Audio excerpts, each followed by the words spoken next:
Bismillahirrahmanirrahim. Okey, saya akan menerangkan mengenai pengenalan kepada harta pusaka. Harta pusaka bermaksud apabila seorang itu telah pun meninggal dunia, maka segala harta yang bernilai milik si mati semasa hidup yang ditinggalkan dan akan diwarisi oleh wali waris mengikut hukum faraid. Dan ia merangkumi semua harta termasuk sekecil harta walaupun ia selipa rupiah, duit shilling 5 sen pun dianggap sebagai harta. Dan seterusnya, okey, rakan-rakan saya akan menerangkan mengenai pewarisan orang yang hamil, yang mana kita sedia maklum bahawa janin yang ada dalam kandungan seorang wanita merupakan ahli waris yang layak yang dikategorikan sebagai hidup secara takdir. Dan seterusnya, pewarisan anak zina, apa kadar pembahagian, adakah dia layak ataupun tak menerima harta pusaka. Yang mana kita tahu anak zina ni adalah anak luar nikah dari pasangan lelaki dan wanita belum berkahwin, bukan mahramnya lagi. Dan yang terakhir, pewarisan anak lian, yang mana anak yang dilahirkan daripada hubungan perkahwinan yang sah pada hakikatnya, tetapi si suami telah menuduh isterinya telah berzina dengan orang lain atau mendakwa bahawa anak yang dikandungkan oleh isterinya itu adalah bukan anaknya. Hamlu ni itu hamil dalam bahasa Arab adalah berbentuk masdar, infinity.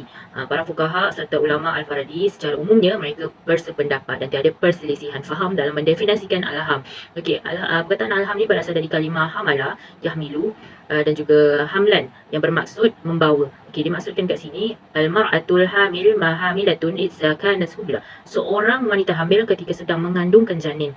Okey, manakala para fuqaha pula menyatakan janin yang dikandungkan dalam perut ibunya, baik lelaki ataupun perempuan. Okey, Allah berfirman dalam Al-Quran, okey, bismillahirrahmanirrahim, dan kami wajibkan manusia berbuat baik kepada kedua ibu bapanya. Ibunya telah mengandungnya dengan menanggung susah payah dan telah melahirkannya dengan susah payah. Dalam surah Al-Ahqaf ayat ke-15. Sadaqallahul-Azim. Hari ini saya nak menerangkan berkenaan dengan tempoh hamil. Okey, yang pertama, hak janin ke atas harta pusaka perlu dilihat pada tempoh hamil, dan ulama bersepakat bahawa tempoh hamil yang paling minimum ialah 6 bulan. Okey, maksud kat sini, hak janin untuk mewarisi pusaka tersebut memang perlu dilihat berkenaan daripada tempoh hamil tu. Sebenarnya tempoh hamil tu memang penting untuk tentukan hak janin tu sama ada boleh ke mewarisi hak harta pusaka tu ataupun tidak. Okey, soalan yang kedua, ulama berselisih pendapat dalam menentukan tempoh hamil yang paling maksimum. Okey, maksudnya kat sini ulama ni berselisih pendapat tahu nak tentukan tempoh hamil yang paling maksimum. Untuk mazhab Hanafi dan salah satu riwayat Imam Ahmad, dia tentukan paling maksimum 2 tahun. Mazhab Syafi'i dan riwayat Imam Ahmad 4 tahun. Mazhab Maliki adalah 5 tahun. Manakala mazhab Zahiri 9 bulan tanpa nyatakan tempoh minimum atau maksimum. Okey, diorang tentukan tempoh hamil yang paling maksimum ni untuk menjaga kemungkinan berlaku kelahiran dalam tempoh tersebut, dan mereka berpandukan kepada perempuan yang tahu mengenainya. Okey, untuk soalan yang ketiga, janin yang lahir dalam tempoh tersebut berhak mewarisi. Maksudnya tempoh hamil yang minimum dan maksimum bagi perempuan yang beriddah sama ada disebabkan cerai atau kematian. Baby yang dilahirkan dalam tempoh tersebut berhak mewarisi harta pusaka tu. Bagi perempuan yang hamil tetapi masih bersuami, maka janin yang dilahirkan itu berhak mendapat harta pusaka jika dilahirkan dalam tempoh 6 bulan atau kurang daripada itu kemudian berkembang tempoh waris. Maksudnya kat sini, perempuan yang ada suami, anak dia mengandung tapi ada suami, maksudnya anak yang lahir dalam tempoh 6 bulan atau kurang tu, dia boleh mewarisi harta pusaka tersebut bermula daripada kematian pewaris tersebut. Okey, pewarisan janin menurut Kamus Melayu, janin ini adalah mamalia atau vertebrata viviparous yang berkembang selepas peringkat embrio dan sebelum kelahiran. Okey, bagi manusia, ini adalah peringkat janin dalam perkembangan prenatal pada awal minggu ke-11 dalam umur gestasi, iaitu minggu ke-9 selepas persenyawaan. Ijma' ulama mengatakan bahawa janin itu adalah anak dalam kandungan di mana ia termasuk dalam waris yang berhak mendapat harta pusaka pewarisnya yang meninggal dunia seperti waris-waris lain, dengan syarat yang pertama, bahawa janin itu sudah wujud dalam kandungan ibunya semasa kematian pewaris. Yang kedua, janin dilahirkan dalam keadaan hidup walaupun hanya beberapa saat. Hadis riwayat daripada Abu Dawud, sabda Rasulullah, apabila anak yang dilahirkan itu menangis maka dia akan mewarisi. Pendapat mazhab Syafi'i, Maliki dan Hanbali, janin itu dilahirkan seluruh badannya dalam keadaan hidup. Sekiranya sebahagian saja dilahirkan hidup kemudian meninggal dunia, maka dia tidak berhak mewarisi. Manakala pendapat Hanafi hanya memadai janin itu dilahirkan dengan sebahagian besar badannya hidup walaupun kemudiannya dia meninggal dunia. Ini dalam perbuatan jenayah yang dilakukan terhadap seorang ibu menyebabkan janin yang dilahirkan itu mati, maka menurut pendapat mazhab Hanafi dia boleh mewarisi harta pusaka. Manakala jumhur ulama mengatakan dia tidak boleh mewarisi harta tapi dia berhak untuk mendapat ganti rugi. Yang ketiga, jika janin yang dilahirkan itu mati tanpa ada perbuatan jenayah, maka sepakat ulama mengatakan bahawa dia tak boleh mewarisi harta pusaka itu. Okey, mazhab Syafi'i berpendapat bahawa tidak dapat dipastikan bilangan janin yang akan lahir dari satu kandungan ibu. Oleh itu, mereka melihat melihat kepada keadaan waris-waris yang akan mewarisi bersama dengannya. Jika ia mempengaruhi bahagian janin tersebut, maka pembahagian tidak dapat dilakukan sehinggalah jelas kedudukan waris-waris atau janin yang bakal lahir itu. Okey, mazhab Ambali, bahagian yang perlu disimpan daripada harta ialah untuk dua orang janin, iaitu lelaki atau perempuan. Dan kalau menurut Imam Abu Hanifah, bahagian yang perlu disimpan untuk janin ialah 4 orang. Okey, selain itu Abu Yusuf mengatakan seorang sahaja, sama ada janin itu lelaki atau perempuan, kerana pada kebiasaannya hanya seorang anak sahaja yang akan lahir dari satu kandungan ibu, tetapi hendaklah diambil jaminan daripada waris-waris lain, kerana berkemungkinan janin yang dilahirkan itu kembar, maka perlulah waris lain mengembalikan bahagian harta yang telah diambil. Menurut mazhab Maliki, harta pusaka boleh dibahagikan setelah kelahiran janin. Jumhur ulama mengatakan boleh dibahagikan semasa ataupun sebelum kelahiran janin, di mana pendapat jumhur ini penting kerana bahagian yang disimpan untuk janin adalah bahagian paling maksimum sama ada lelaki atau perempuan lah. Tetapi sekiranya semua waris bersetuju untuk menangguhkan pembahagian tersebut sehingga janin dilahirkan, maka ini adalah sebaik-baiknya. Kedudukan janin dalam pembagian harta. Dalam pembagian harta pusaka, kedudukan janin adalah bersama waris-waris yang lain. Terdapat 5 keadaan di mana kedudukan janin dalam pembagian harta. Ini adalah seperti berikut. Keadaan pertama, janin tidak boleh mewarisi harta dalam semua keadaan, sama ada bayi yang bakal lahir lelaki maupun perempuan.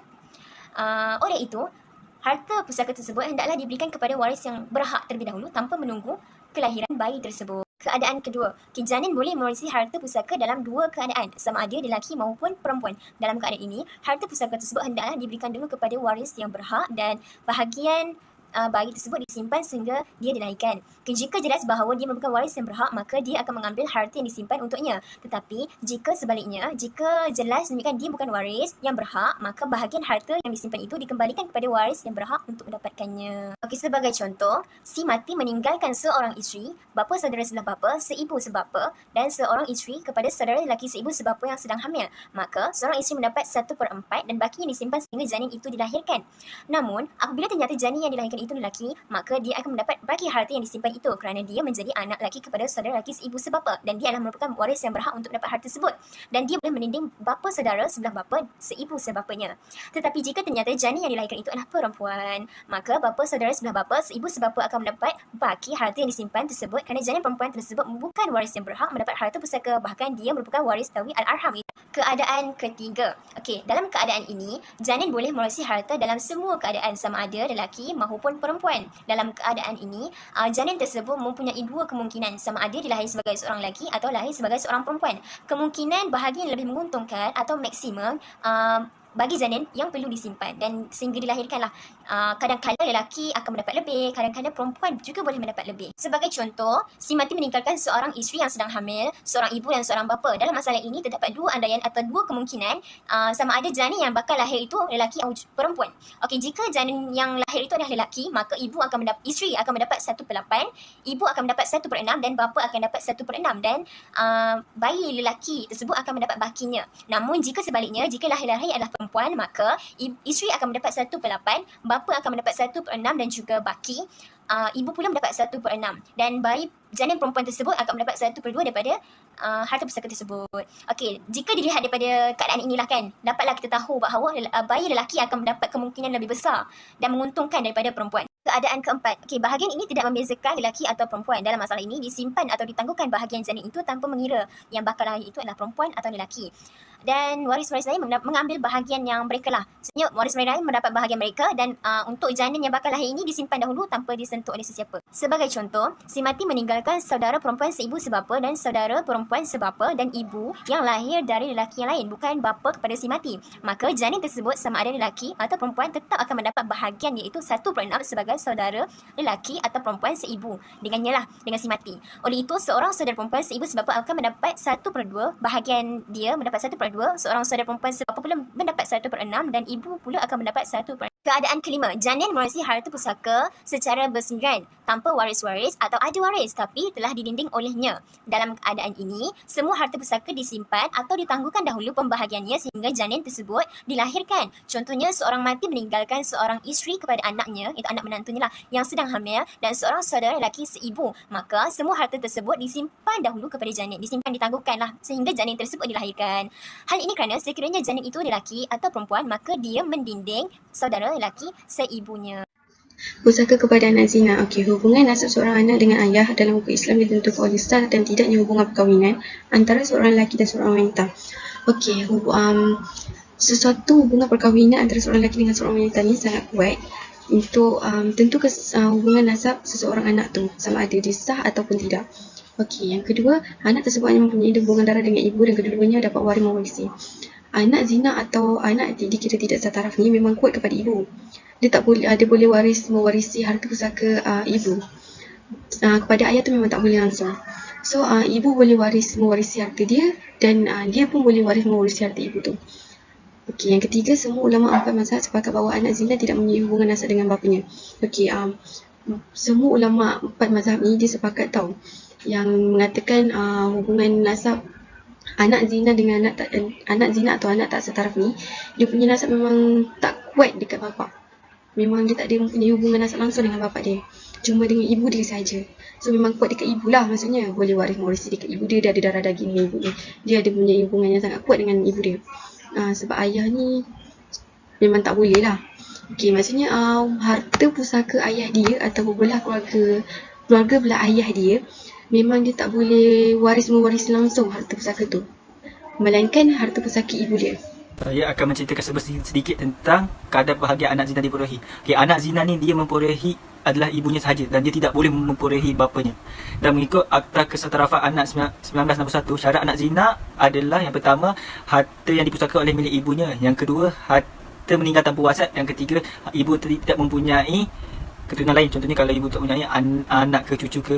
Hadis mengatakan anak tidak mewarisi harta bapaknya, iaitu oleh Imam Abdul Razik dan At-Tirmizi. Dalam pembahagian harta pula, anak zina sama saja seperti dalam surah An-Nisa ayat 11, seorang anak lelaki menyamai dua bahagian anak perempuan, dan jika anak perempuan itu menyamai 1/2 anak lelaki. Dari hukum syarat pula, anak memang tak sah walaupun mak bapak dia kahwin.